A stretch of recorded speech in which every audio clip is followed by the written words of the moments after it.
In today's video, I'm going to show you how to unlock a Namecheap domain step by step so you can prepare it for transfer or make changes when needed. This is a quick but important process, especially if you're moving a domain to another registrar or managing your domain settings. And if you find this tutorial helpful, please hit the like button and subscribe for more easy tech guides just like this one. Let's jump right in.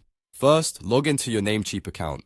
Once you're inside your dashboard, look for the menu at the top and go to Account, then click Domain List. This will take you to all the domains connected to your account. Now find the domain you want to unlock. If you own multiple domains, double check that you select the correct one, because this step only applies to the domain you choose. After you found it, click the Manage button next to that domain. This opens the full settings page for that domain. Next, look for the Sharing and Transfer tab and click on it.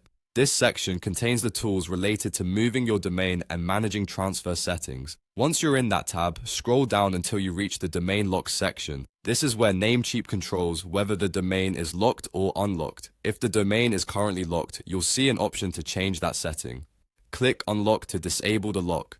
Namecheap may ask you to confirm the change, so go ahead and approve it if prompted. After that, wait a moment for the setting to update. Once the process is complete, make sure the domain now shows as unlocked successfully. That confirmation is important because it tells you the domain is ready for the next step, whether that's transferring it or adjusting other domain settings. And that's it. Your Namecheap domain is now unlocked. If this video helped you out, don't forget to like this video, subscribe to the channel, and turn on notifications so you never miss another simple tutorial. Thanks for watching, and I'll see you in the next one.